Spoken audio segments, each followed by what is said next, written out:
Ladies and gentlemen, big hairy news.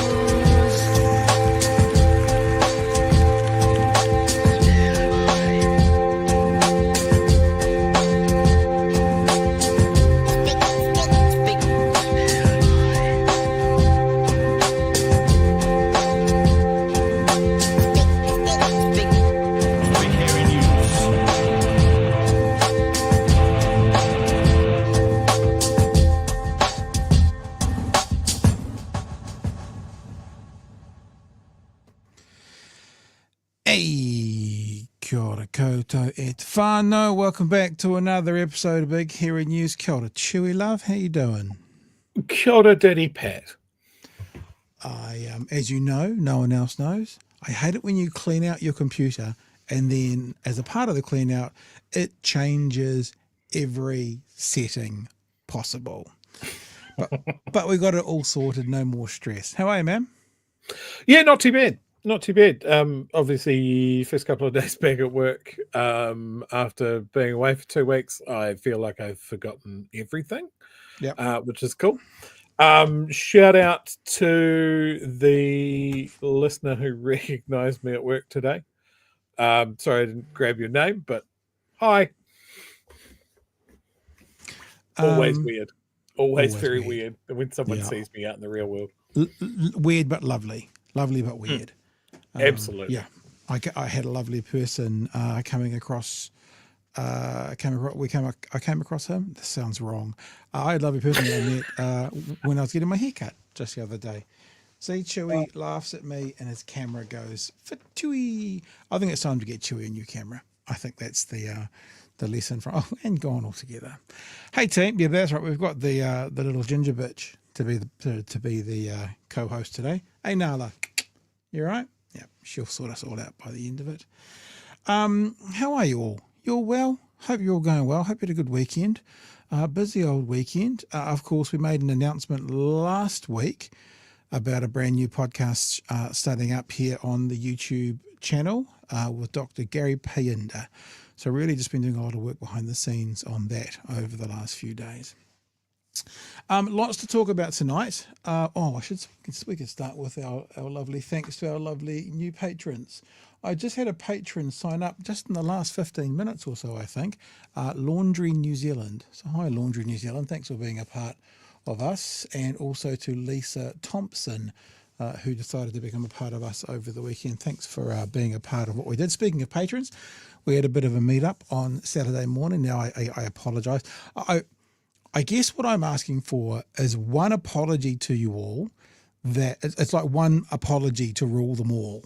That's what we're going for here, because at the moment we're building Craig's podcast. We're about to start building Gary's podcast behind the scenes. We're running BHN. I'm still trying to walk the dog every day. There is just a lot going on at the moment, filling up time. In fact, I met up with some friends on Sunday, and I said to them, I have both never been as busy in a job as I am at the moment. And at the same time, I don't think I've ever been as satisfied and happy in work at the moment. So that's where we are. So my one apology to rule them all is about some things that I'm missing along the way, and they are taking a bit more time. Like, for example, I should have organised that meetup last Monday, so everyone had lots of notice. I apologise about it, but I'm doing my best. Nala is not pulling her weight when it comes to helping around the house. What she does is she gives me exercise every day. So that's good. All right, team. Lots of things going on tonight. I'm assuming that the Wookiee of the people will be back at some stage. There he is. And then we have to demote the other co-host to the bottom of the pile. We were so worried about your update, Gremlins, that I didn't pay attention to mine. Very true. A bit of a late breaking story, because I sort of made up a show this afternoon, and we were going to do a piece focused on the Australian election. Now that's really important, and it's a really interesting conversation, But then this whole Erica Stanford's personal email story came up. Obviously, TVNZ was sitting on that till quite late in the day. And I do think it's worth having a look at. I mean, some people are going to go, ugh, it's a nothing story. But I'm going to play for you. How long is it? It's maybe 4 to 6 minutes. It's not that long. Might be 4. Okay, 4 minutes. When Christopher Luxon was being asked questions by Mikey Sherman at the media stand-up, at the her press conference, and he looks pathetic in it. He looks pathetic because it's basically it's no big deal. I don't think it's a big deal. And I'm like, my dude, I would believe that if I knew that you would be saying, Labour, not a big deal. Not going to make anything of it. It's not a big deal. And we all know he wouldn't. And look, I want to tell you something, Chewie. I'm kind of over whataboutisms. I've sort of had this idea in my head when I watch Piers Morgan, and Piers Morgan always brings out this one, but what about Obama? He was known as the deporter-in-chief. And I have this idea in my head that, and I think it's a thing that we can use, that the answer to that kind of whataboutism is when you demonstrate to me how that point you've just made changes my facts and figures, then I'll address it. But until that point, you're just deflecting from the conversation at hand. So I don't want to play the whataboutism game, but you can not play the whataboutism game and still kind of go, you're not being honest. You're not being honest, Mr. Luxon. We know you're not being honest. And at one stage during the press conference, he does go, but Hipkins, it's just like, dude, you look weak and you look like a feckless leader with your response to this. The only response to this is, yeah, it's not a good look and we're sorting it. And I've talked to Erica Stanford about it. That's still pretty sort of limp-wristed, but it's not, I don't care. It's not really a big deal. I don't see it as a big deal. You know what I mean, Chewie? Are you still with us, Chewie? I don't think Chewie's with us. The whole it's not a big deal, I'm not concerned. Are you not hearing me? You're on a massive delay, though. You might have to log out and come back. That's what you're doing, because there was a big, long gap between me asking the question and you answering it. Fuck. Go on. Reboot. See you in 4 minutes. Off you go, love. Okay. No, nice. Yeah, Magenta's got it. Lag.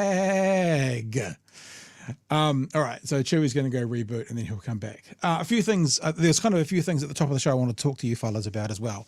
And it's not really issues we're going to go over with tonight. Now, I mean, I don't know about you. I think that that TVNZ and Mr. Campbell has been doing some quite stellar work on Destiny Church. But to be really honest, even I'm struggling to care about Destiny Church moving out of its headquarters. I know that there is a flow-on conversation to be had about it, which is their numbers have shrunk by half. But I think Destiny Church and any organization is warranting of being looked at, delved into, checked out sort of thing when it's a newsworthy story. But I just don't think that Destiny Church leaving its South Auckland headquarters is a particularly interesting story. I'm not going to say it's the jump the shark story, but I just think of all the other things, both that are going on at and allegedly going on at places like Destiny Church, moving its headquarters, I don't see it as a particularly big story. So, I mean, I get it. It'll be because funds are going down. Maybe the owner of the property doesn't want them there anymore. All that kind of stuff's valid. But okay, so church funds are getting, so they're moving shop. I just don't think, Chewie, if you're with us now again, it's a particularly big story about Destiny Church moving buildings. But, I mean, I love my religious conversations, but not even I get particularly excited about that one. Yeah, they'll spin it. Destiny will say no big deal, yada, yada, yada. Yeah, anyway. Testing. Yeah. 1, 2, 3, 4. Yeah. Is that No better? lag. Yeah, no lag. Yeah, well cool. done, love. Destiny Church moving premises. Who cares? Yeah. The only part of that story that would make that easier or more palatable or more interesting is if Destiny Church were ran out of their headquarters by an army of drag queens and queer folk, and they've been sent packing. That would be a great story. It's just not, I just don't think it's a huge story. I tell you what, something that was billed to be a huge story over the weekend for those people out there like me who are tragics in political broadcasting was the Ethan Klein Hassan debate. Now, some people would have watched this. I watched and listened to all 5 hours of it. Mostly because I just had my headphones in while I was doing work, and it just kind of played all day, and it was an absolute shit show. Like probably an hour. I went for 5 hours. Probably an hour into it, it was like, this is the worst broadcasting I've ever heard in my life. This serves no purpose. Ethan Klein's being a petulant brat, and Hassan is just giving that petulance some validity, actually, because at the start Hassan was trying to actually make it sound like an actual debate, and it was never going to be that.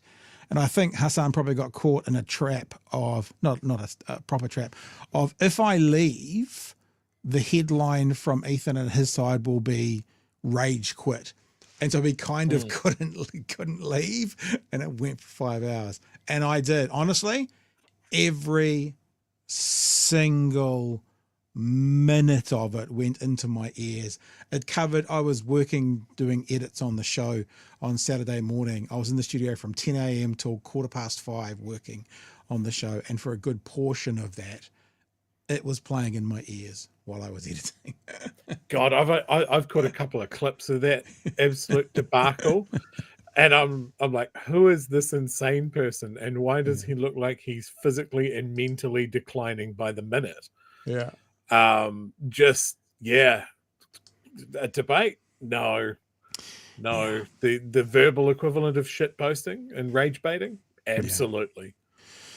Yeah, and unfortunately for I guess people who are on the side of Hassan, which I'm assuming we are, and most people would be on that kind of perspective, Ethan was just shit posting the whole time, and Hassan had to actually a couple of times sort of go, yes, well, let's move on now, and it looked like he'd quote unquote lost that point. It was terrible. It was terrible. Go watch the Vanguard boys. They do a 45-minute piece on the actual debate, and Hassan's come out today, yesterday probably, apologizing that he wasn't more forceful in it. Do you know what sprung to my mind when I've seen various clips of this, right? And it's sort of been germinating away when we've had like Piers Morgan talking around the same things, debating around the morality of what's happening in Gaza and all of that sort of stuff. You know where we're at for me? Is we're past the point of debating it.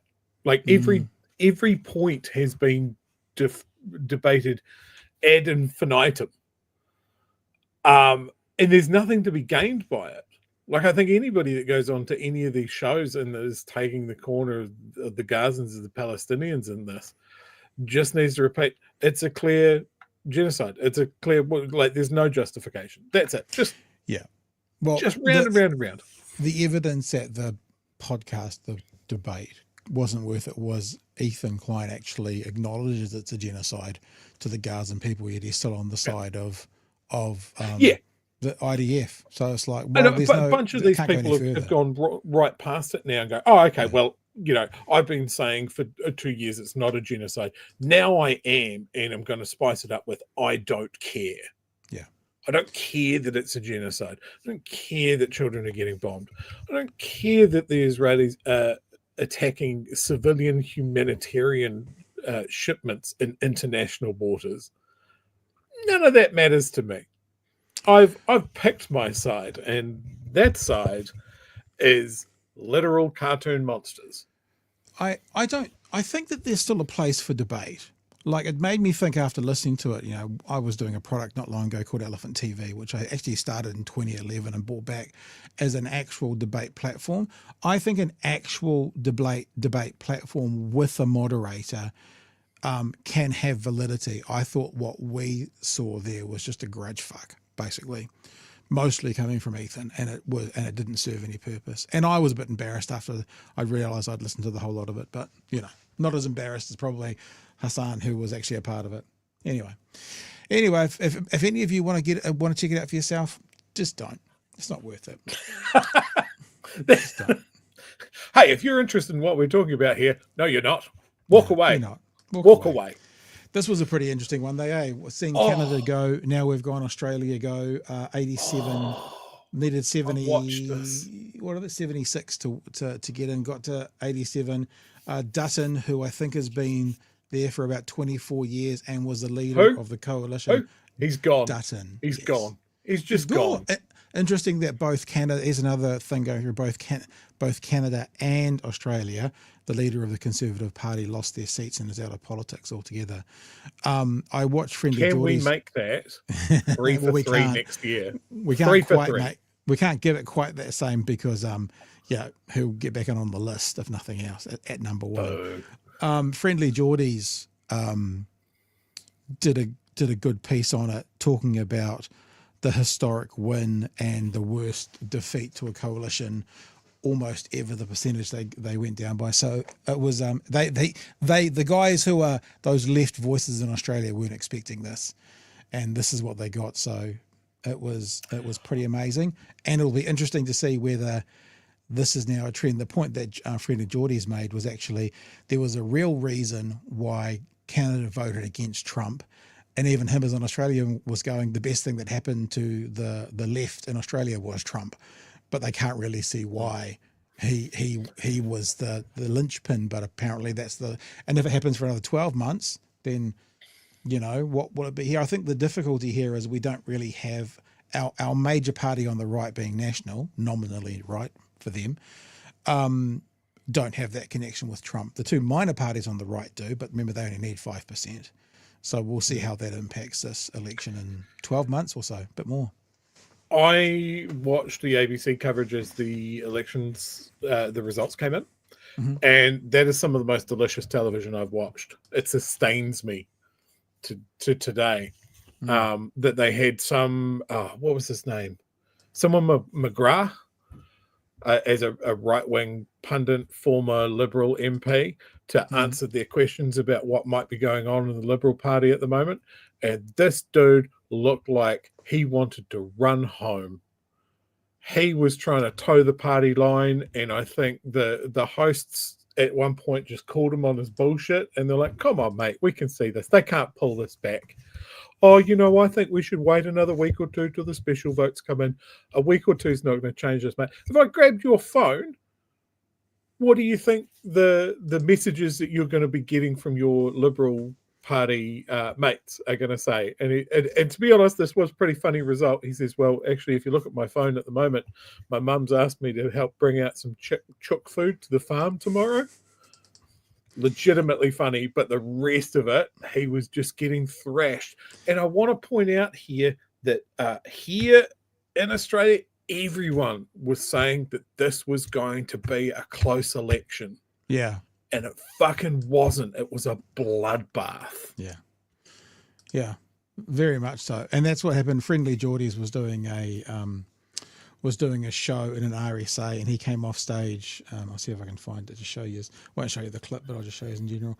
And did like a piece out the back of the actual RSA, and that's what he said as well. So no one would have expected this. No one could have expected this. Was that it there? I watched two. And so there's all of these flow-on questions now, of course, for our election, and people going, oh well, what lessons are to be learned, and that sort of thing. I don't think there's actually that many lessons that can be learned for our parties here because of how bizarro these two elections, Canada and Australia, were. Yeah. Yeah. I think the idea of us having an MP doesn't lead it to being a kind of three-way going to happen, because that MMP, you know, like if people are scared off from Trump, I doubt that they'll go flood back to Labor, but they might flood from ACT to National, you know. I was thinking the only lesson that I would say here is specifically for Labor. Now, the Liberals over in Australia went straight for the same talking points that National here have been thrashing, the same culture war issues that ACT and New Zealand First have been talking about. They made those big issues. Labor blasted straight past them and started talking about wages and job security and the economy. Yeah. And I've only seen that here from one party. I've only seen that from the Greens. Even with all the muckraking that Winston's done, when it's been brought up, I saw an interview where Chloe just bulldozed straight past it and went, I believe that this is a non-issue for the majority of New Zealanders. I would like to talk about the economy. Meanwhile, Chippy got caught up on that and pinballed around that subject of drag queens and trans issues for 30 minutes, not sounding on solid ground almost the entire time. I think if there is a lesson that Labor needs to take away from this, is decide what your message is and fucking don't get drawn into anything else. You're a workers' party. Talk about the economy, talk about job security, talk about wages, and don't get pushed off. And talk about how, unless you're earning $250,000 a year, that what we're proposing is not going to impact you. In fact, it'll make your life better. Yeah, 100%. These guys are talking about your taxes going up. We're going to rule that out right now. We're not coming for you. Yeah, we're coming for your boss. Your boss's boss. Your boss's boss's boss. And speaking of messaging, it's good to see that finally the ACT Party are acknowledging they are on the dark side. That is where they come from. And I saw you on Facebook, so I'll leave this to you. Can I say one thing? The one thing that's worse about this than then saying that they side with Vader is saying fucking happy Star Wars Day. Look, I'm not that heavily involved in it, and it's May the 4th be with you. Happy Star Wars Day feels like the grandparents have got, those kids, they talk about Star Wars Day. Have a good Star Wars. It's May the 4th be with you. Even I know that, not as a mega fan. Chewie. I am a mega fan, however, and this fucking set me off 7 different ways. It's ACT, so I hate them. B, like, what are they saying? The RMA is the only thing stopping New Zealand building a Death Star. That pesky red tape and resource consents mean that we can't do it. ACT is saying that they're the empire. It was built with slave labor and was made to oppress. This isn't the dunk that you think it is, guys. And like, if you're going to talk to nerds, know that they know this. Yeah. You're in good company, though. Trump fell for this as well. This is one of the things I've noticed. The official White House social media accounts have just been about shit posting lately. So they put up one of their fantastic AI pictures of Trump with, again, the traditional fucking big buff veiny arms that they think that Trump has, holding a red lightsaber and saying the nasty radical left who want to let all the murderers and Sith in. And it's just all of these people in the comments going, you got a red lightsaber, dude. You are the Sith. You're the Emperor. Look at this shit. This is the official White House account. It is just, I don't know who they've given the keys to for this, but it is just wall-to-wall shit posting now. I mean, the other shit posting over the weekend, just speaking of Trump, let me find another photo here that I saw pop up, was, of course, this one. There was that one, and then there was, it's kind of lag on me. Come on. That's why I cleaned my computer out. I'll just go back here and show you the thumbnail. That one. Trump, Oh the yes, Pope. the Pope one. Yeah, absolutely. I mean, it's even prompted Luke Skywalker himself to fucking dunk on him. Like Mark Hamill's come out and gone, proof that this guy is full of Sith. Instantly much wittier than anything else. Like, it's just so glorious. I mean, I grew up in the Catholic Church, yeah, family Catholic Church, Northern Ireland. My roots are based in the Catholic fighting back against the Protestants, but I'm not offended much in many ways. But I'm like, dude, I mean, this is not a reading of the room. This is actually, and this is probably who Trump is. I just don't give a crap what everyone thinks. If I think it's okay or funny or whatever, that's all. There's like no reading the room. There's like no reading the room. 1.4 billion Catholics on the world. Yeah, and the American ones, the Italian ones of Italian descent that take their religion super seriously, are pissed that he's just shit this out like before the conclaves even started. It's like I can't see this being a winner for him, but it's also intensely dumb, like all of it. Okay, let's jump into the show. That was our weekend wrap up. That was Weekend Report on SNL. Weekend wrap up. Worming goes, Chewie, fuck. That was the laptop thing. Gold says 5 hours. So Pat is the masochist in this relationship. Nipple clamps on for the entire time.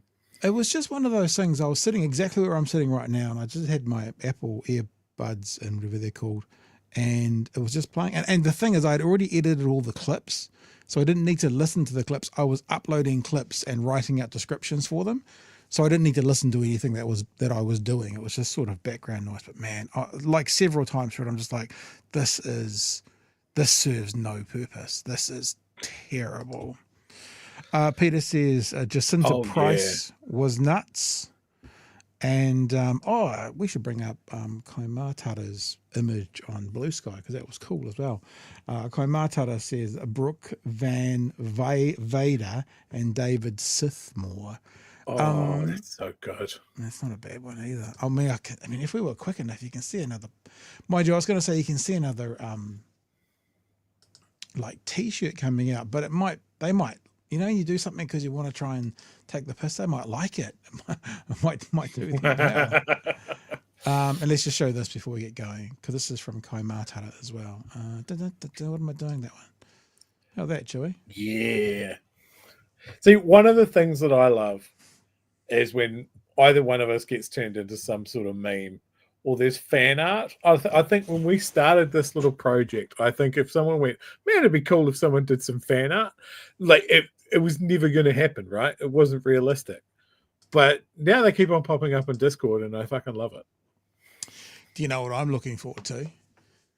Some fan fiction. I mean, someone's got to write a fan fiction. Me and you being lovers, don't we? Why would you bring that into the world? I mean, I just casually pointed out that you listened to that Hassan thing with nipple clamps on, and you didn't even acknowledge it. So you're so blasé. So blasé. Now we've had word of a super chat that started before the show, both from Kiwi Bird. Thank you for the super chat, telling us about your super chat, and also Kiwi's said something. So I'm just going to zap back. I'm going back. Zappity zap zap was that one.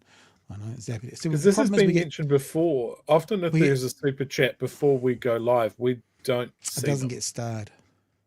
But I'm reaching. We have 2,500 chats per night, people, just so you know. So to go back takes quite a while. Chewie, can you do a dance or something? You on that TikTok or something? Did you hear Trump this weekend talk about Tic Tac? I really like Tic Tac. I won the youth vote. I like Tic Tac. Tic Tac is so brilliant. I'll do something for the young people. I know we're going to talk about Defence Force procurement later on. Mm-hmm. But as someone that knows this stuff, I saw the interview with Judith Collins where she called the P-8 Poseidon a sub-hunting boat when it is in fact an airplane. I love this sort of stuff. When the person responsible for something like obviously isn't completely across it. A little bit different from Trump calling TikTok Tic Tac. Not quite as much brain rot, I think, in Judith Collins, but still very, very funny. I've just gone right back to the start of the show, and now I'm zipping through till 9 p.m. and I can't see a super chat there anywhere. Yes, no, I had a look earlier for it and I couldn't see it either. So I think it was before that if I'm not part of the chat to see it, then it doesn't get starred, and they don't get starred before the show goes live as well. So just something to be aware of. I've just scrolled right back to the start though, or right back to the very first message, and I can't see it anywhere. I'll have a look again, but look, let's get on with the. It's time to light the music, as they say. Get on with the Muppet Show tonight. Chewie, I think I'd like to start with James Meager. It appears that Winston Peters won't be very happy at the moment because James Meager does appear very much to be a DEI hire. James Meager appears to be someone who has been put in the ministerial role as a tokenistic South Islander. Because he himself basically says to Jack Tame, he's not needed. Because, of course, ministers get into the situation where they can't criticise other ministers or the Prime Minister. So basically, to have a need of a South Island minister means that the government's not doing well. But he can't say they're not doing well. All the ministers are doing perfectly for the South Island. Well, then why do we need a South Island minister? And the story goes around and around and around from the weekend. You are the minister for the South Island. So the South Island makes up 23% of the population, 22% of GDP.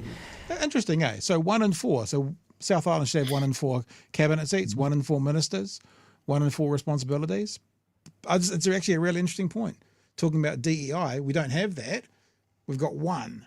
So we've been throwing our token, our DEI minister.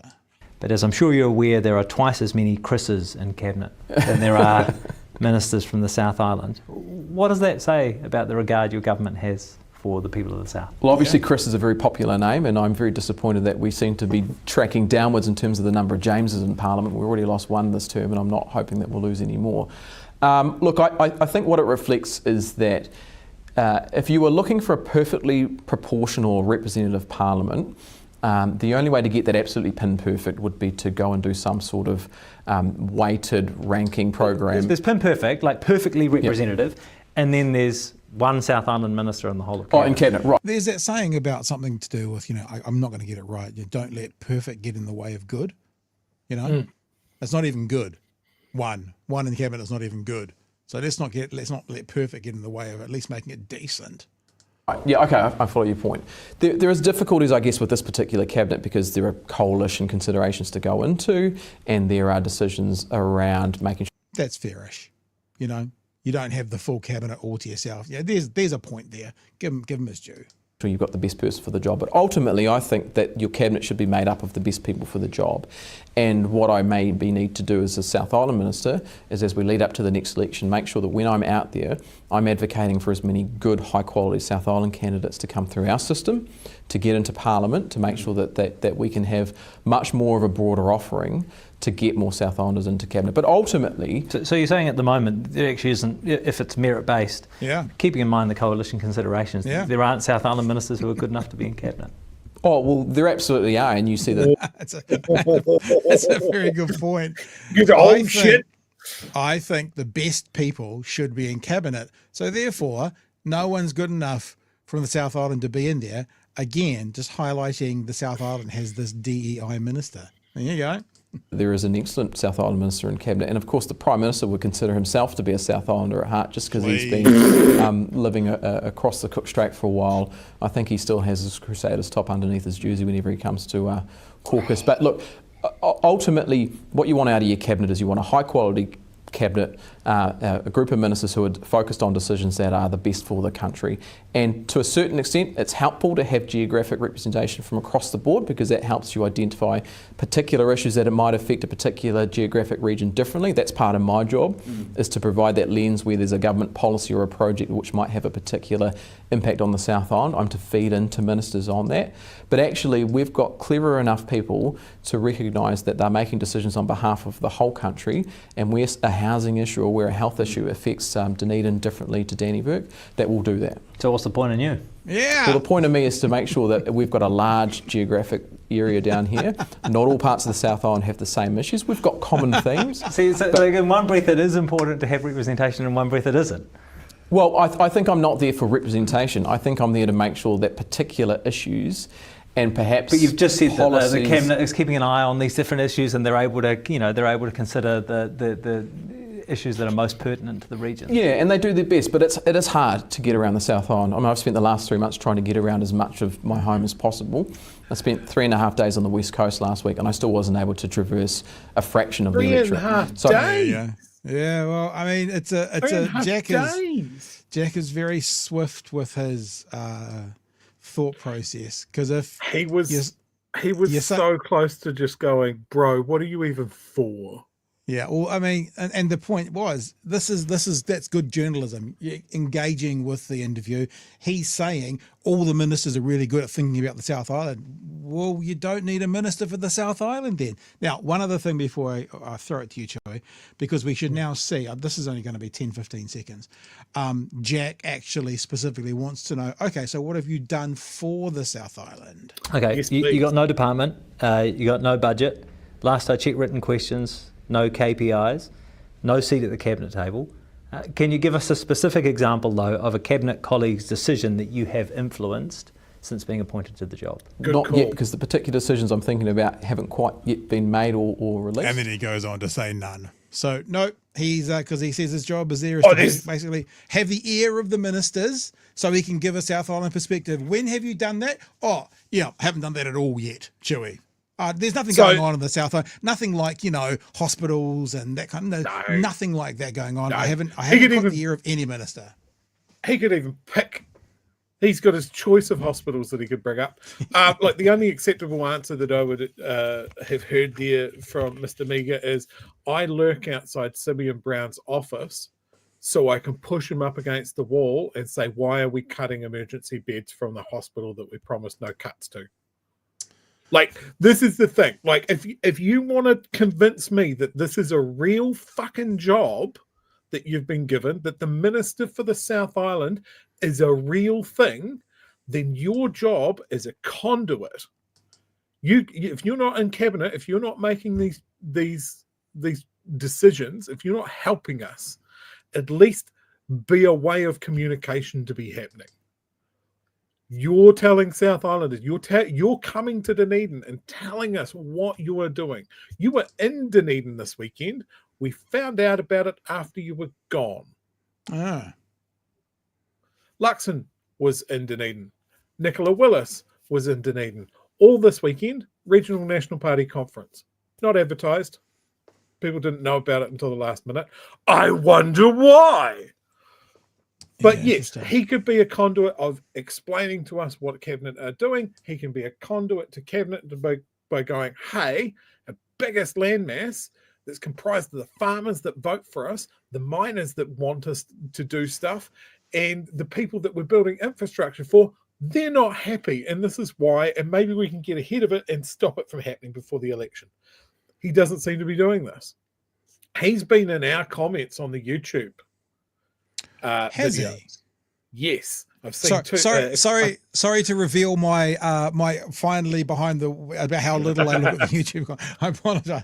Really? Okay. He posted quite a good clarification a couple of weeks ago on a video that we had posted. Maybe it was on YouTube, maybe it was on Facebook. One or the other.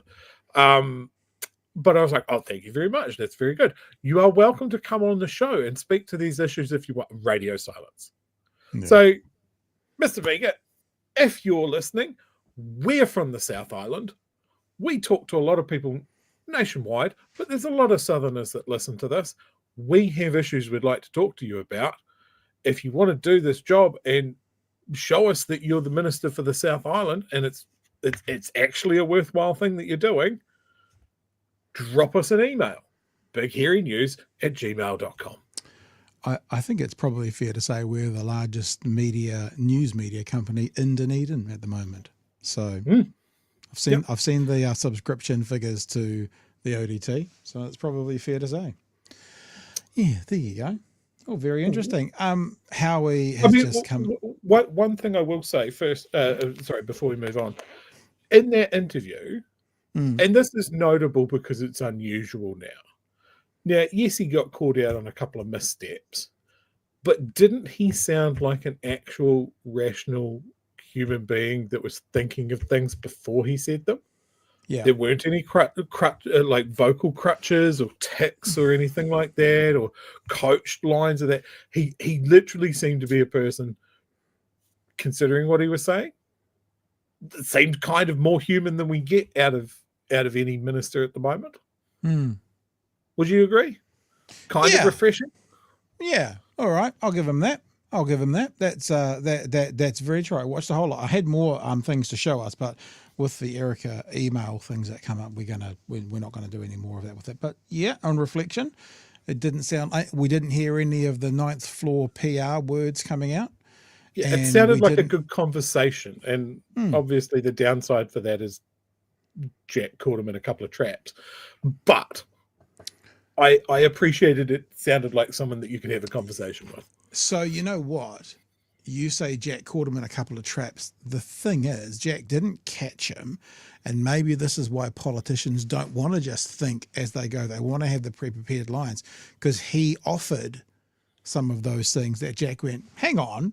Like it wasn't like a setup, I know where you're going, which is what you think about of a trap. And maybe what you're saying, Chewie, is revealing why politicians stay on script, because if they have an authentic and genuine situation, they may have a different question to answer that they weren't prepared for, maybe. That's a really good point. But I think my gut reaction here is, like, if you walk into a bar and you saw James Meager, I would have no problems approaching him and going, hey, man, want to chat to you about a few things. And I think you could have a conversation. Whereas with the more senior ministers, maybe it's because they're too media trained within an inch of their lives, jaded in the job too long. I don't think you could. It's an interesting feeling. Yeah, but maybe, I don't disagree with you, but maybe it once again just reeks back right to the start of this conversation where I made the horrible claim that he might be our DEI hire, meaning he's not important enough in their list of ministers to be given that thing we hate most of all, which is the PR training. Maybe his approachability, and you didn't say this, but for some likability and the ability to have real conversation just echoes the fact that he hasn't had that secret black book given to him from the cabinet table that says answer the questions like this. Or maybe he's just authentic. Maybe that. Don't know. Yep. He can still be authentic and wrong. Yeah. Like he can be authentically pro things that we're against. I just thought that was an interesting thing to notice, because we often don't see that from National. Master is asking, is it Master? What's DEI? Obviously, I'm putting my tongue firmly in my cheek, but it stands for diversity, equity, and inclusion. And it's the go-to word from those on the right that means don't hire too many people who don't deserve to be there, like anyone with melanin in their skin or anyone who doesn't have a peni.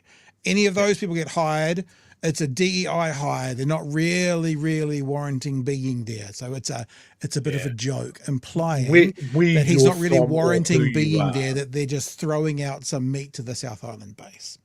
See, when you have to explain the jokes, they never work. Like a lot of these terms that the right like to use as a clutch, DEI is the latest one, woke, snowflake, all of this sort of stuff. They don't know. They just know it's a word that sets people off, and they'll just ride it until every shred of meaning from it is gone. Well, when I used to work in talkback radio, it was PC. Everything's PC. Oh, yeah, PC got mad. But you don't hear, PC's got bad.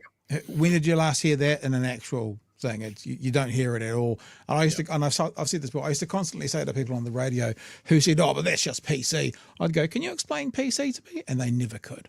And I came to the conclusion that basically for the people, the people who use the phrase PC don't actually understand what the word PC means. The same can be said for woke. People who use woke don't understand what it actually means. And I guess, Chewie, what you're saying is the same could be said for DEI. They don't actually understand what it is. G'day there, Pat. Long-time listener, first-time caller. My name's Kevin from Milton. I used to be able to pour my old engine oil down the creek, down the back of the workshop. I can't do that now. PC gone mad. These woke tards have stopped me running my business. You left out DEI. You got the first two out. You've got to get all I can't three. cram that in. Anyway, bang. Love your work. Bye. All right. Some super chat that's come in. Howie just says, hi, late fee for Nala snacks. Yeah, Nala's with me tonight because the kids are with their mum and I'm home by myself. So I get kind of the pity things, the pity Back views. up, human. Back up human, yeah. Collins also claimed the sea sprites were from the 70s and 70s. And we were still flying them, Defence Minister with her finger on the pulse. Explain that again for people just joining us. We're from the 70s and 70s. Yeah, so she got kind of tied up in the fact that the sea sprites are from the 1970s. We haven't had them since the 1970s, but that's Are they the helicopters? Yeah, the naval helicopters. So they went from America to Australia to us? Some of them, yes. Yeah. So it's a design that originated in the 1970s or even a little bit before that, I think. We got them in the 1980s. And we've added to our fleet when the Australians decided to get rid of them for their Seahawks.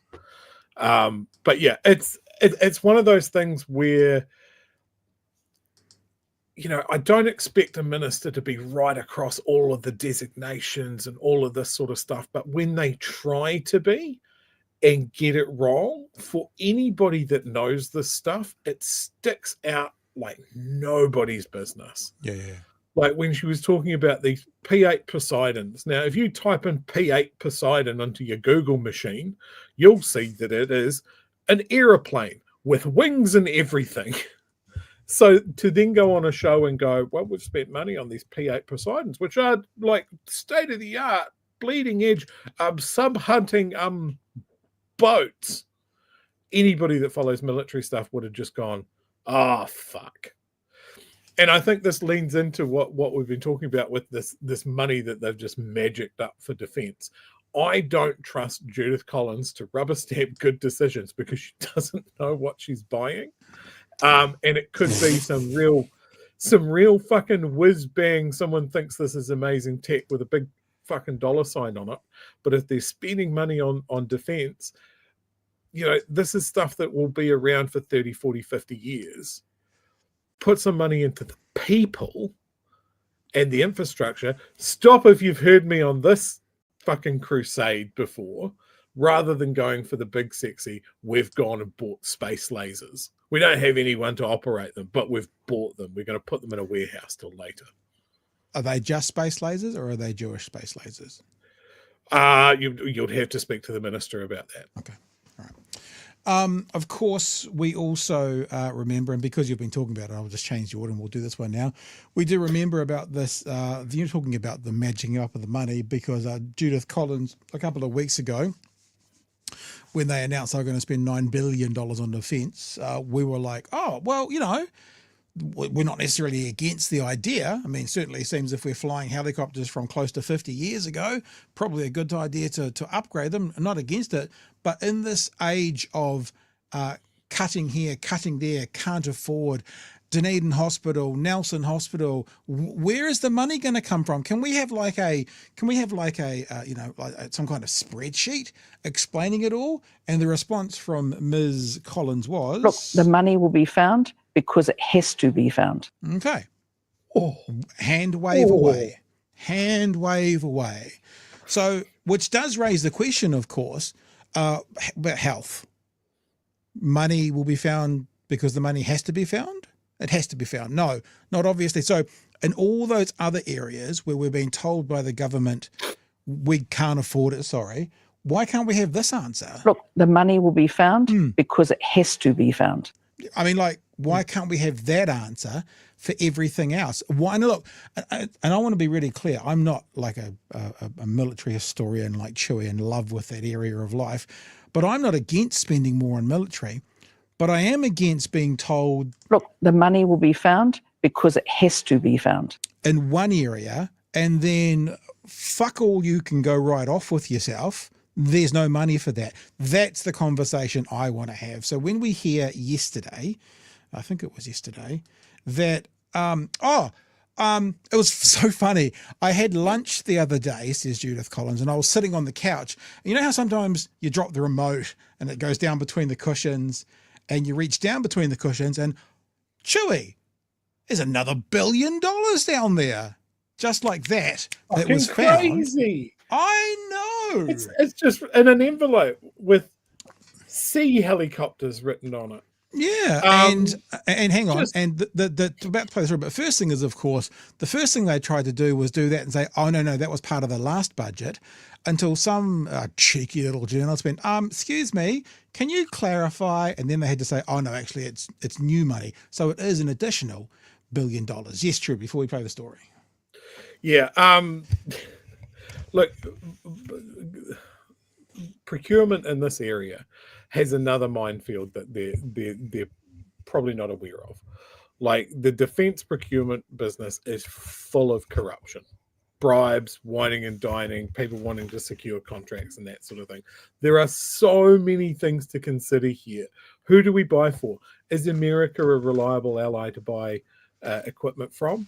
If we sign on the dotted line and say that we're going to buy these things and then further down the track have some criticism of America, a la nuclear ships back in the day, or maybe we don't want to be part of AUKUS anymore, does that mean that they're going to cut us off at the knees?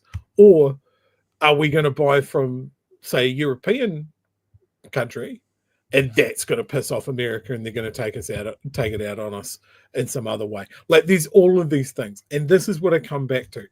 Do I trust a minister who can't tell the difference between a sub-hunting plane and a sub-hunting ship to be able to consider these and make the right decisions? Does she have the right advisors from the NZDF to actually make the right recommendations and get her to listen and understand? Or are we going to have some woo-woo, I want to spend some money on some Tom Clancy shit today. We don't even need helicopters. You know, we've got ships that we can't staff. We have holes in the NZDF that they can't staff because we're not retaining the people that we're training.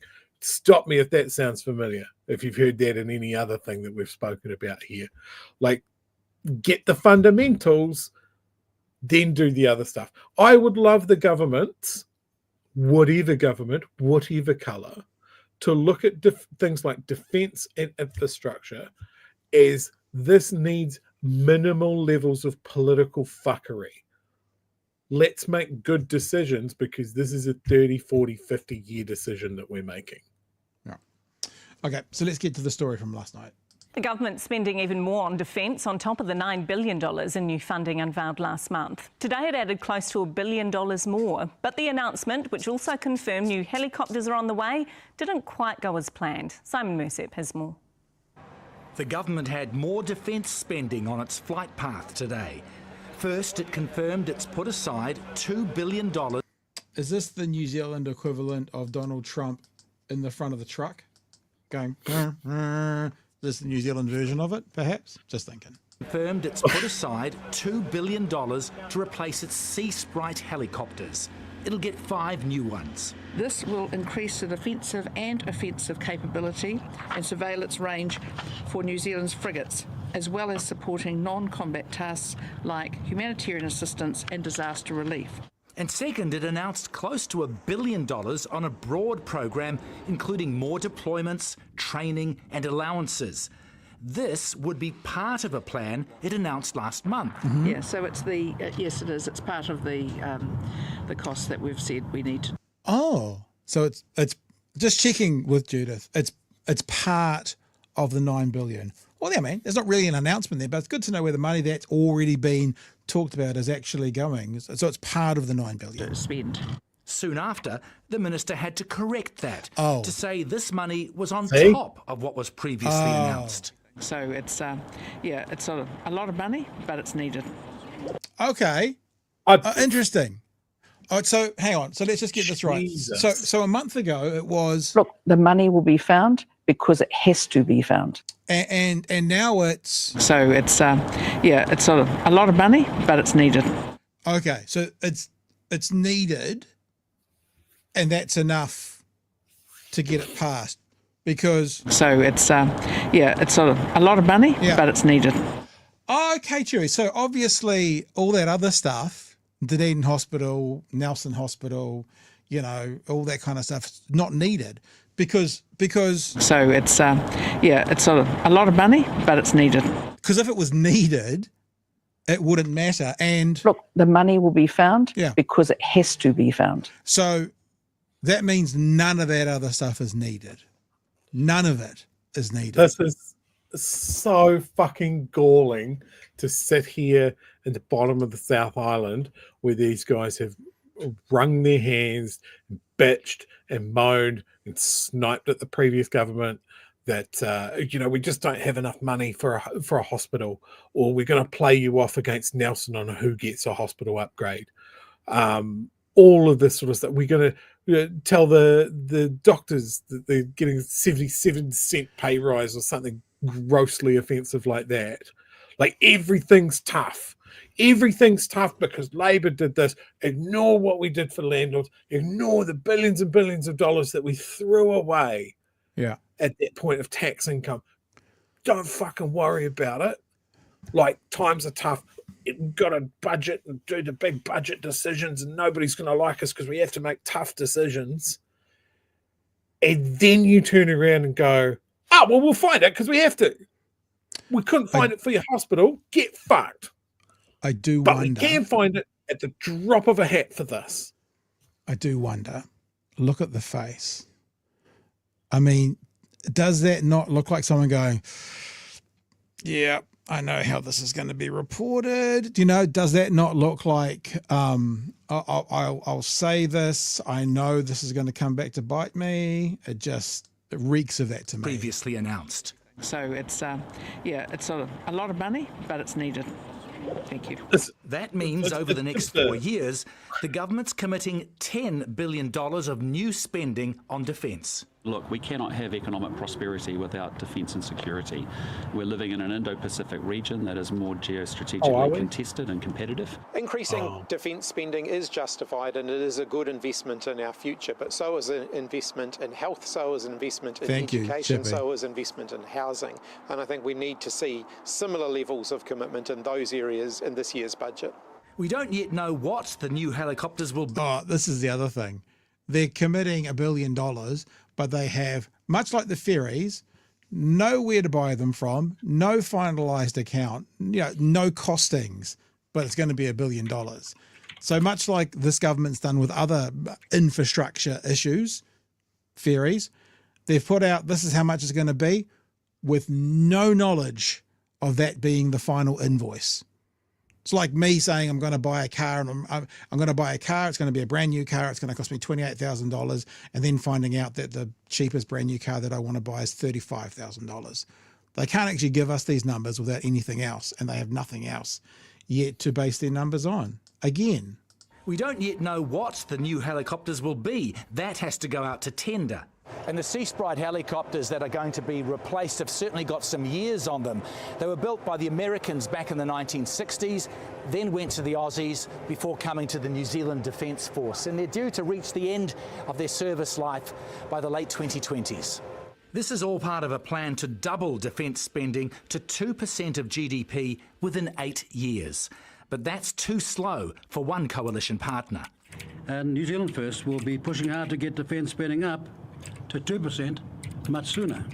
It'll be another topic for debate around the coalition table. There you go, Chewie. So again, I mean, like if those actual helicopters, the ones that they were standing beside, the ones that the ministry uses, were built in the 60s, unless what they're saying is Sea Sprite started to get built in the 60s. But the way that Simon Mersip said it was these ones right here were built in the 60s. That means they're going on 60 years old. No problem with the concept of replacing them. Have a massive problem with the government telling us that we've got no money for anything until they get their pet project, and then literally $10 billion just appears because it has to. He's wrong about those helicopters being like literally from the 1960s. Like, yes, we've picked up some secondhand from the Australian Navy when they got rid of theirs in the mid-90s, but they're much, much newer models. Okay.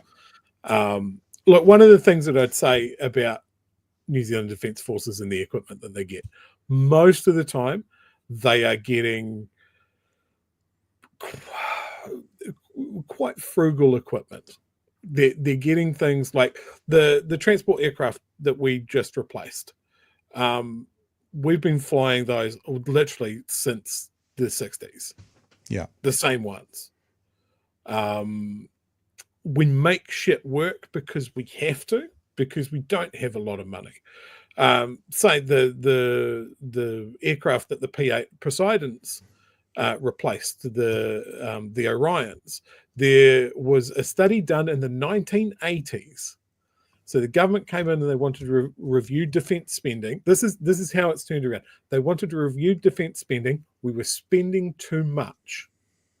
So they asked the Americans to come in and look at our exclusive economic zone and how we patrol it, and the aircraft that we use to patrol it. And basically the government was thinking the Americans will come in here and they'll tell us that we're doing too much. And the end result of the Americans coming in and looking at the enormous amount of area that we have to patrol and the planes that we have, they said, you actually need 2 to 3 times more aircraft than you have now to do the job that you're doing. And that's when we had the government went, thank you very much, you can go now. So this is the thing. We make do with what we get. If the decision's made correctly. More recently, governments have not made good procurement decisions.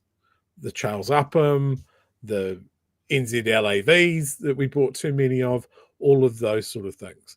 So when they're talking about naval helicopters, Chewie puts on his battle hat and goes looking for examples. Now they're talking about $2 billion. They're talking about a naval helicopter.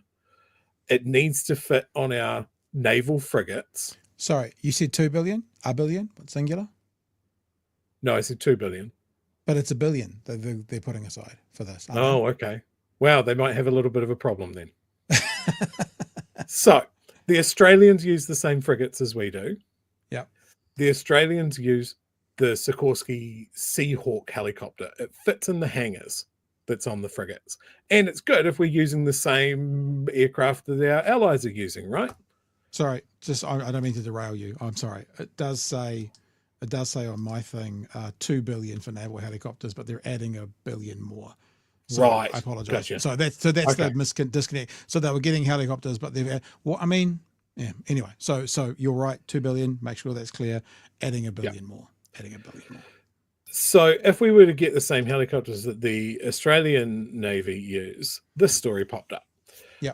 Norway approves 1.1 billion, that's US, for Seahawk deals, partial replacement of their naval helicopters. They're acquiring 6. Okay. So 200 million each. So that's pretty close to the $2 billion that they're talking about there, roughly. Because that's 1.1 billion US. Yeah. Yeah, gotcha. So I've seen a lot of people sort of comment on this going, wow, fuck, that's a lot per helicopter. It's also for training and spares and all of this other stuff. It's not a per helicopter cost, that sort of thing. So we may be going that way. There is another option. There's a European helicopter, and the German Navy seems to be able to buy a hell of a lot of them for a lot less. They're buying 31. That's 5 billion New Zealand. Yeah. 31 for that many. Problem with these are they don't fit in the hangars. Yeah. But the good thing is this is the same type that the Air Force already fly, just not the navalized version. So would Judith Collins know the difference? would she have a person there to say that, hey, this is a good deal, but they're not going to fit on the ships that you want them to? Yeah. Sorry, war nerd, hat off. No, absolutely. Peter thinks we've got a solution. The Navy should crew the ferries. Problem solved. There you go, Peter. Good idea. Maybe then they could fit the helicopters on the boats that are the ferries. Means they're always around the centre of the country. Peter also says, what kind of defence spend? What that kind of defence spend? There's a real third time lucky. With that kind of defence spend, there's a real risk of corruption in the procurement process through whining, dining, and 69. I mean, perks, says Peter. Yeah. All right. Okay. Is there anything else on that, Chewie? You want to, because we're going to keep going through to. Thank you for indulging me. Oh, no. Anybody else wants to talk about it? I'll be holding court in Discord. See you in Discord. Yeah, okay. So $2 billion, those American ones were basically 200 million American each. They said 5, call that 350 million New Zealand each. There's your purchase power. There's your purchase power. All right. Okay, let's jump into this story now, which we were going to do second, now we'll do third. The video is about 4.5 minutes. It's a bit long, but it is a TVNZ exclusive. And I do want to play you the full 4 minutes of the Prime Minister talking about it at the press conference as well, because he looks feckless, he looks weak, and I guess that's just a confirmation of everything we've been saying about him. And also, not to do but what about, although he does try and do that, just thinking about if this was, and we have to say a senior minister in a Labour-led government who had been caught using their own personal email address, then I think Luxon wouldn't be so chill about it, is my perspective. Kia ora, good evening. We begin tonight with an exclusive investigation that's raising concerns about a government minister's use of her personal email account. One News has learnt Minister of Education and Immigration Erica Stanford has been using her Gmail account for official government business. This includes forwarding pre-budget announcements to her personal email before they were publicly announced last year. In response to queries, the minister says she occasionally did this for the purpose of printing documents. Just think about that phrase, occasionally. I'd go, a couple of times, once or twice, emergency, okay, occasionally. Oh, gosh, there goes my mouse. But we've uncovered she's also replied to people on multiple occasions using her personal email. Parliament's computer system even raised red flags over Stanford's forwarding emails from her personal to her work account. Here's political editor Mikey Sherman with more exclusive details and reaction. And you've got to go like this, eh? The Education Minister all smiles yesterday, launching a new online parent portal for schools. Thank you for your feedback. It's been invaluable to make sure that we got it right. But it's feedback to the Minister's private email account that's raising eyebrows. One News can reveal dozens upon dozens of emails between the Minister and members of the public discussing... Just a few. Sure, just a few. Dozens and dozens. Pat, just a few. Wouldn't it be funny if this B-roll just had a shot of the screen and she's literally on Gmail sending one of these emails? I thought you were going to say had a shot of Hillary Clinton and the fuss made about his server. Maybe that could be there. Policy ideas, including independent reviews. It raises questions of a possible breach of the Cabinet Manual, which states, as far as possible, ministers should not be using their personal email account to conduct ministerial business. And that's why, if it had have been a couple of times in an emergency, it doesn't breach the Cabinet. So, dozens and dozens and replying to people from the Gmail account is seems to me to be a clear breach of the Cabinet Manual. And any time Labor was accused of a clear breach of the Cabinet Manual, whether it was or wasn't, the then opposition Christopher Luxon was like, yeah, I'm pretty chill about it. I'm pretty chill about it. I'm pretty chill. Business. Minister Stanford does seem to have used her personal email for quite a number of purposes where it's not clear why she didn't use her ministerial email instead. Otago law professor Andrew Geddes knows the Cabinet Manual inside out. There do seem to be an awful lot of... Sorry, I just want to point out to people, see that cloudless blue sky in Dunedin? It's like that all the time. All the time. Just unless that's Wellington, because we have a campus there, but I was assuming it's not. Situations where ministerial matters have been forwarded into her personal Gmail account. That includes sensitive budget documents. Last year, Erica Stanford announced a $53 million education investment on TVNZ's Q&A. Talk us through this new funding. Where will the money go? But almost 24 hours prior, the top secret budget details were forwarded to the minister's private Gmail account. Putting that sort of information out onto an external email source raises security questions, because we all know that email is hackable, and outside of government accounts are more easily hacked than government ones are. In a statement, the minister said where necessary she had forwarded these emails to her ministerial email or ministerial staff to be actioned or be included in official information, stating there were also problems installing a parliamentary printer in her electorate office. So this is something that I'm calling bullshit on. And look, because Chewie, I bought a printer the other day, and you know how I installed it into my office? I plugged it into the computer. So I'm calling bullshit on the whole IT. The printer wasn't working. My parliamentary printer can't work in my office. I'm just that. Or if it was the case, it was out of action for a day or two. Hi, senior minister on the phone, fucking get IT up here right now and get this sorted out. Not dozens and dozens, and as you'll hear in the story, hundreds of pages of emails that TVNZ has. So I'm calling bullshit on that. Oh, Pat, don't put me in this position of having to stick up for a government minister. As someone that has seen the 2.5 week process for getting a networked printer installed, I get it. I get it. Parliamentary service probably have to set up like a secure printer, whatever. It's a dumb excuse, and I don't think it's an excuse for printing out like 1.5 feet of thick folder full of printed emails. Who prints out an email?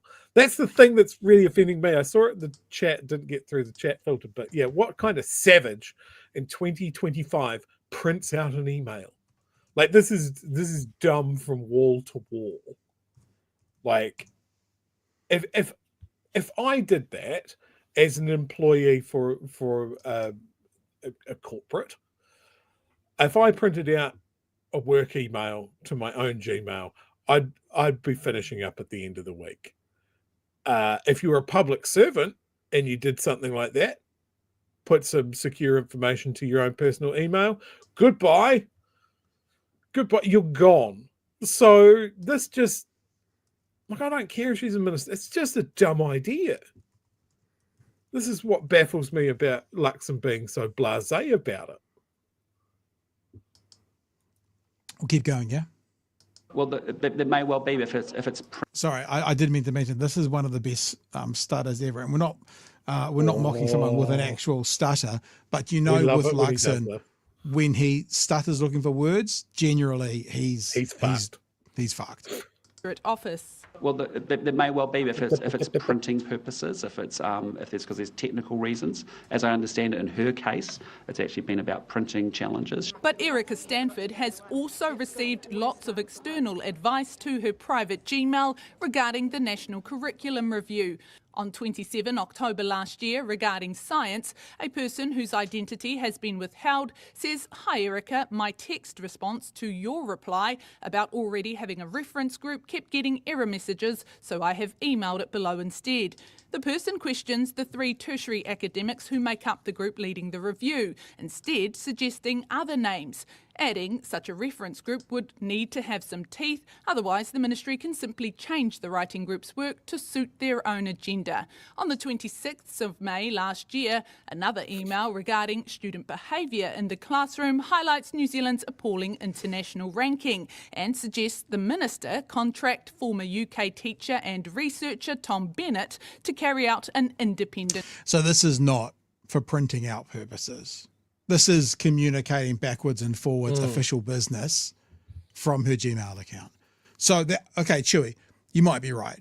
I might be being a bit ungracious. But sorry, layer that on top of this horse shit. I'm just like, sorry. Sorry, my dudette, you get no grace for this. Review. Just 5 minutes later, the Minister replies, "Thank you, I'll check him out."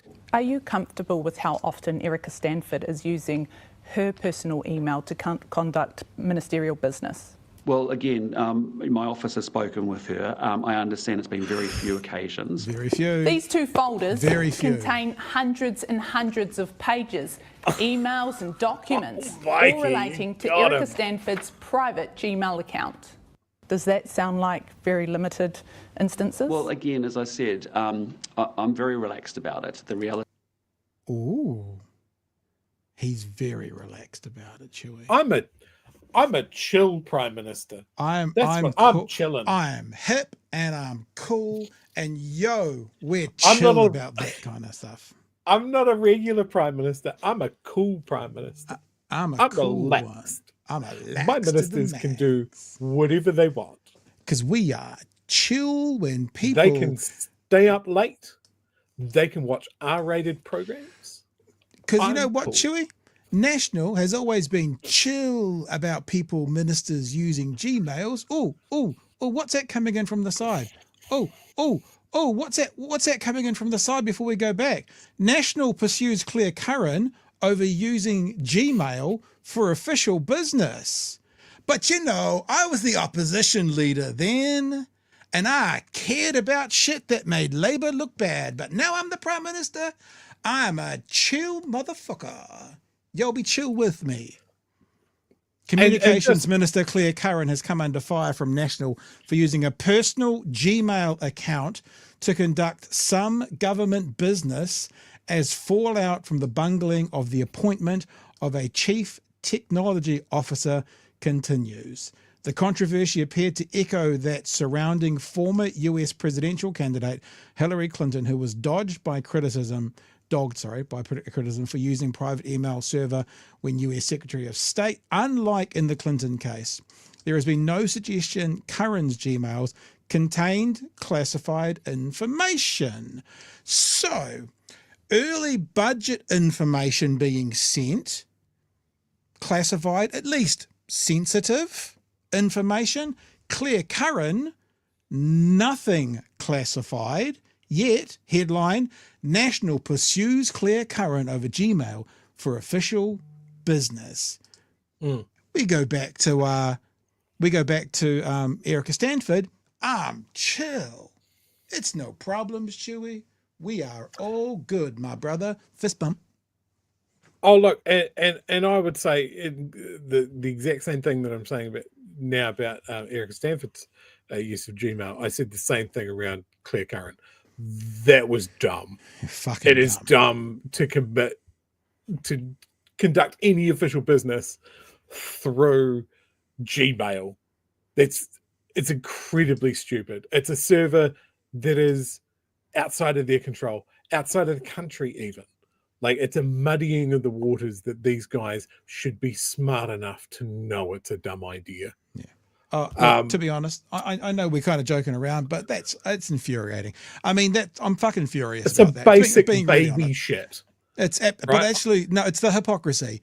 It's the hypocrisy. It's Luxon being like, I'm sure. And I think from memory, that was what caused Claire Curran to be booted out of cabinet. I think. I'm not 100% sure on that, but I'll have a look at it. Hey, look, let's get to the end of this. I think it was kind of like a straw that broke camel's back. Okay. All right. I'm not 100% sure on that, but certainly Labour got hauled over the coals for that by the Luxon-led National Party, and in particular, from memory, Melissa Lee, whose story didn't end up that well in the end, but there you go. I'm just going to mention just real quick, because it didn't get through the chat filter, but it's a great comment. Yep. The thing that we're missing here is maybe they're having problems with getting the printer installed because they sacked all their IT staff. Oh, that's such a good point. The back office people who don't impact the front office at all. Yeah. There's no impact on the front office. Oh, very good. So just a hat tip, because it didn't make it through the filter, so I can't star it. But that was from RO. Okay, we'll get to the end of the story. Again, as I said, I'm very relaxed about it. The chill, reality bro. is, I'm chill. she's received unsolicited emails, she's had printing issues, she's had tech issues. Issues now putting the spotlight on the minister. Oh, that's the end of that. We don't want to hear the after talk. I do want to play the whole thing. Do you want to add anything else before we go to this? This is the whole. I just want to say, as far as letting us down, letting the country down, letting her party down, all of that sort of stuff. But what Erica's done here is even more egregious. She's let Pat down. This was the Teflon minister. Pat Brittenden's chosen minister. Oh yeah. And she's let down here, bro. Well, when you explain that, chosen minister, I think should be the next leader. But I mean, like I said, Claire Curran, there was some serious repercussions to come from that. Are they still on recess this week? I think they might still be on recess this week. Fucking lucky for her. You also mentioned Melissa Lee. Yep. Now, as much as I dislike Melissa Lee, she got chopped instantly because Luxon wanted very much to demonstrate to everybody that he wasn't chill, that he was in command of his team, and that there were consequences for being a fucking incompetent. But now he's done that. He's given us that one example. This is what, the third one, where he's like, nah, it's fine. Easy breezy, lemon squeezy. No problems. Thanks, Sarah.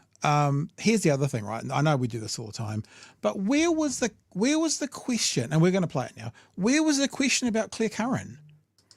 You people who have access. Where was the hey? Why are you chill about this, Mr. Luxon? Where was the question? Anyway, this is obviously all Mikey now because this was an exclusive for TVNZ. No one else had it until this conference. Let's just have a listen, and you can just hear the answers just go from weak to weaker to weakest to blame Labor back to weak again. Let's have a go. Is it appropriate for a minister to frequently use their private email accounts for ministerial business, including discussing policy ideas with members of the public? Well, look, there'll be times under the cabinet manual where it's ministers will use personal email. Yeah, so we've said that, and once or twice stuck somewhere that the IT system goes down in your office, so you flick off an email with your Gmail. It says most of the time, it says that, but dozens, hundreds. Sorry, homie, don't play that. Personal phone numbers, and that may be for a number of reasons. They may have received unsolicited emails. In many cases, I'm aware of ministers in the past have had technical issues around IT and printing materials. But what's super important... I like that, eh? Many ministers in the past. Like he's going, now, what are we going to say about Erica? How are we going to spin this? Are we going to spin this with the printer? Many ministers in the past have done this when they've had issues around printing. Oh, Erica, I had issues around printing. Isn't that just a coincidence? Is that any materials are fully retained so that under an official information request they're actually available. And look, one piece of credit where credit's due, this may not have gone into the OIO office. So, because I was watching this item going, how the hell did TVNZ give this? So let's at least give, okay, so there's one bouquet in this to National. They didn't use personal email addresses and then just, what do they say? Pour acid into their servers. So the reason this was found was even though they were breaking cabinet rules, they still followed the more serious protocol of making sure all the information was there for an OIO. And so respect on that. At least give them respect on that. They did the right thing there. And now they got to eat the bullshit that comes with it. But they did the right thing. Comfortable with how often Erica Stanford is using her personal email to conduct ministerial business? Well, again, my office has spoken with her. I understand it's been very few occasions. What I'd say is that she has had tech issues with printing. That's a good example. I'm aware. So when I said many ministers, I was specifically thinking of Erica Stanford. So that's good to know. Ministers in the previous government had the same use personal emails in the same way. Sorry, and that may blame be Labor. For a number of reasons. They may have received unsolicited emails. In many cases, I'm aware of ministers in the past have had technical issues around IT and printing materials. But what's super important is that any materials are fully retained so that under an official information request, they're actually available. Well, that is important. Erica Stanford is using her personal email to conduct ministerial business. Well, again, my office has spoken with her. I understand it's been very few occasions. What I'd say is that she has had tech issues with printing. That's a good example. I'm aware ministers in the previous government had the same use personal emails in the same way. I'm very relaxed with the fact. Sorry? One News has 2 folders with hundreds of pages that includes documents and emails that she has been sending and receiving from her private email. Does that sound like very limited instances? Well, again, as I said, I'm very relaxed about it. The reality is, she has... Why weren't you relaxed about it when it was Claire Curran? When you said in that stand-up, the ministers in the last government do it, why didn't you follow up with, and we pressured them massively when they did it? Why didn't that come out? Yeah, she's received unsolicited emails. She's had printing issues. She's had tech issues. She's made changes subsequently. She's got the IT support that she needs in place, and I'm very comfortable with it. I think she's doing a great job.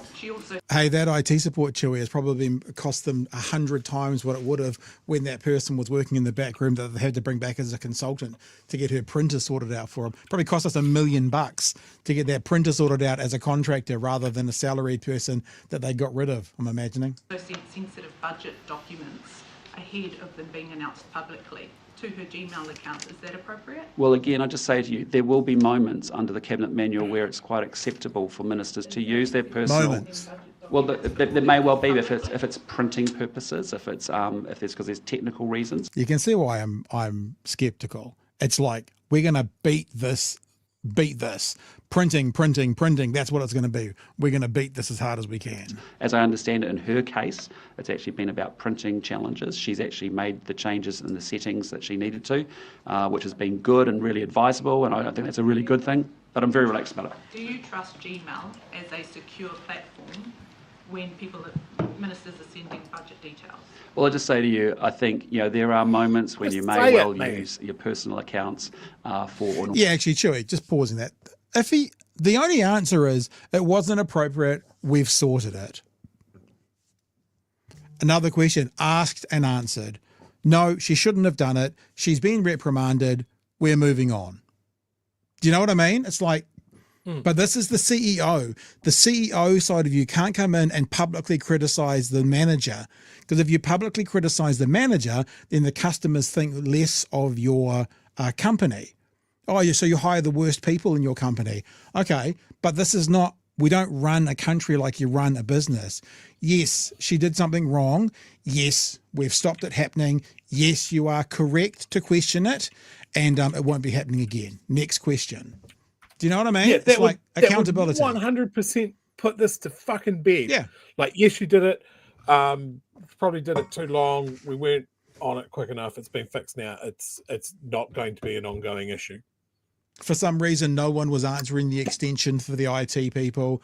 Oh, that's right, because we got rid of them all. Yeah. In order for printing and for receiving unsolicited emails, right? Yeah. She's made subsequent changes to her processes of how to do that. She's got the right IT support in place now. I'm really comfortable about it. Again. Sorry, how was there not tech support available for that? This is the beehive. Sorry? How is there not tech support available? I think if you go back and look at the last administration, Chris Hipkins was an example of a minister who used his personal accounts for printing materials that he might need. Smoke grenade! Well. So that's what I'm just saying. There's a history of where occasionally, occasionally, under the Cabinet Manual, it's quite okay and quite acceptable that there will be moments in time where people might need to use their personal. Mr. Prime Minister, when you say occasionally, can you give me a metric for that? How many would you class to be okay occasionally? Is 200 too many? Question. Come on, question. He's using a relative term, occasionally. We want an answer because that's how you nail him down. Phones and emails in order for things like printing materials or IT tech support. In her case, she's subsequently gone on and made changes which I think are advisable and are really appropriate that she's done that and made sure that she's put in place some processes and changes around that. Every instance was for printing. Sorry? Every instance was for printing. I'm saying that as an example of how you may end up using your personal accounts for those purposes. But it's dumb. That ministers don't use their personal emails or mobile phone numbers. And Erica Stanford is frequently using her personal email Have you looked into it? Are you keen to look into that further? Is that appropriate? Look, I'm super relaxed about it. I have to be honest about it. I've looked at the issue. Again, Talking point. super relaxed. Should we point. bring back the Claire Curran piece in a minute? Erica's office has spoken to my office about it. She's made the changes that she needed to make about the processes of which she engaged with unsolicited emails, or she did have printing issues. That is a common thing that I've seen with other ministers and previous administrations as well. Having said that, it's advisable what she has done to put in place checks to make sure that she's managing it better going forward. And such fucking CEO to put checks in place to make sure she hasn't. Stop using Gmail. What checks do you need in place? Stop using Gmail. It seems like he's saying that it's this is a systemic failure over several levels. She's put things that, no, stop using Gmail. It's not hard. And at the end of the day, this is a minister doing a brilliant job and a great job. Ugh. And I'm proud of the work she did just on this weekend doing the parental portal. Not important. Questions. Not important to the question. Look, a couple of things out of that.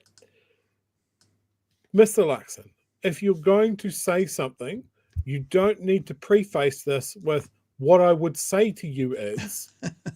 You just say it. You don't need to warn us that you're about to say something. Just fucking say it. It's one of the many annoying things. It's right at the top for me. It's right there with what I would say to you is. It's just a useless bunch of words that don't add anything. Secondly, are you telling me that when a government minister in charge of the Ministry of Education, no less, strikes a problem with a printer, her mind goes, I will forward these government documents to my own personal email account with overseas servers so I can print them out? That is a good solution.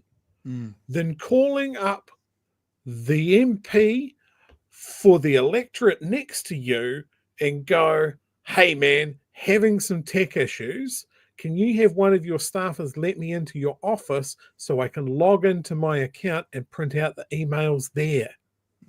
That would be a secure and temporary solution while you get your fucking printer sorted. Rather than sending your sensitive, classified, whatever you want to call them, emails to a server that's in another country that is not known as one of the most secure servers out there. It's consumer grade stuff. Yeah. So always assume that the Chinese or the Russians or the Americans are reading your fucking emails. Christ's sake. And I just want to do this one more time, Chewie. Because, I'm very relaxed about it. In fairness, if it was Claire Curran using Gmail for official business. Claire Curran would predate Luxon, wouldn't it? Be Simon Bridges? Oh, 2018. At Okay. that point. But yeah, the point remains, I'm sure National wasn't chill about it. The other thing about this press conference is, do you think before he went out to do it, someone said, okay, Chris, what we want you to do there is just be relaxed. Be relaxed, be chill. And he's gone, I must repeat that I am relaxed about this 7 fucking times, if not more. The man is a corporate robot, not a leader, not someone that can form his own thoughts and decisions. He's a talking point regurgitation machine. Okay, so fair point. But he got into Parliament at 2020. Okay, and so that was before his time. Yep. No, happy to acknowledge that. But that doesn't change the point of a national party being incredibly angry about a Gmail account from a Labor minister to then being chill about it. So it's there. But fair point. All right. Oh look, it's in the ballot. Same as us. When Claire Curran used her Gmail account as a cabinet minister, she was booted out of cabinet. Says them. All right, thank you. And I think that was at the end of a bunch of missteps from Claire Curran. Like I feel conflicted about Claire because I've met her a couple of times. I think she's a good person. I think she had her heart in the right place, but she made some quite dumb decisions The emails were one of them. Meeting someone off the books, not having it in her diary was another one. All of this stuff is important for accountability and security and that sort of thing. But on the flip side of that, Claire Curran was also mercilessly bullied. At the same time, there's that picture of National guys with a picture on a fucking toilet seat or something super gross there. But yeah, at the end of it, yeah, one of the things that got her booted out of cabinet was doing dumb email stuff as Minister of Communications. That story was September 5th, 2018. Claire Curran's wiki said she left Ministerial office September 7th, 2018. So there you go. And then she stayed as a member for South D until 2020. So, yes, so that looks like it was the 2 days after that she was either removed, I can't quite remember, or stepped down, probably stepped down. Because everyone steps down. If your leader's going to go, well, you got a choice to step aside or I'm going to have to publicly fire you, then you step aside. Yeah. Couple other texts that you've started in there, Peter. Breaking news: former top cop takes top cop job in Australia. Mike Bush is taking the big bucks to be Victoria Police Commissioner. So yet another New Zealand police member goes to Australia. Yeah, all right. Just add it to the list. Ika Maki says, "I'm just happy New Zealand has arrived to its but her emails era." And the Melulator, Claire Curran, there we go, was Labour's first term. More likely Simon Bridges was the leader, was national leader then, DOC Studios and Chewie. I withdraw and apologise, and I see your point.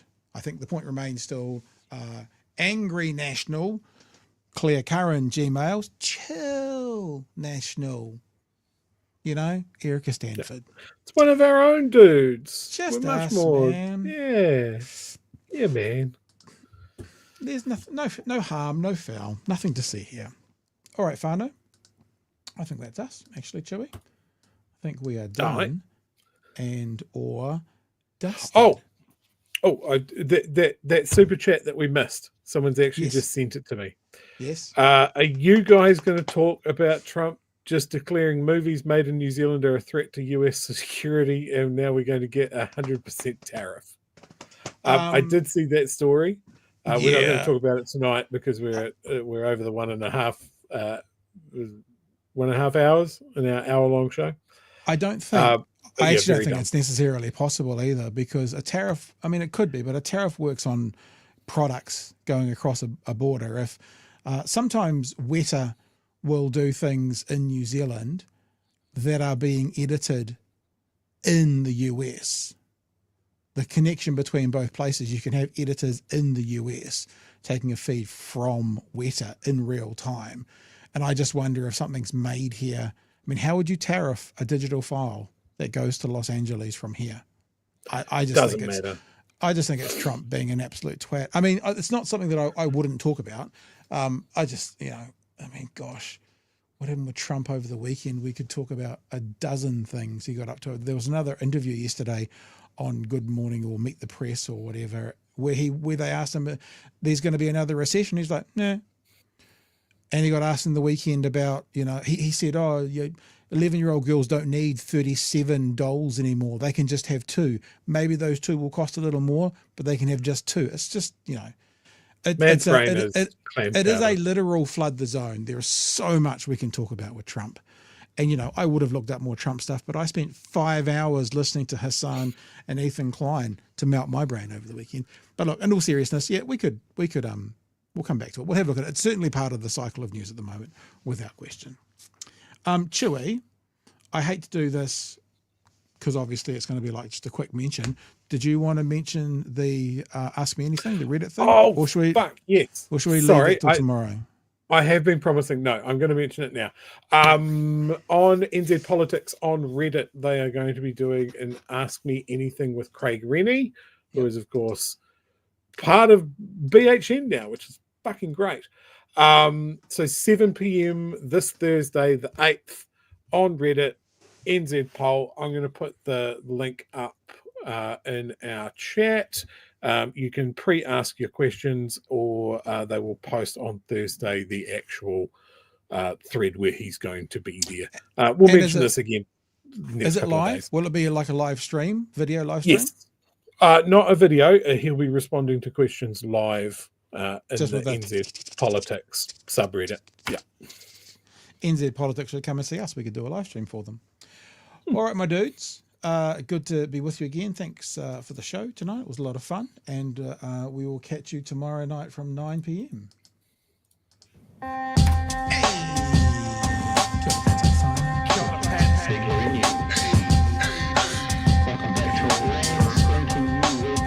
Help us settle a debate, whether it be thoughtful or funny, even if we're all creatures of hate. It's a fine line that we're walking together. For better, push aside the temptation to berate.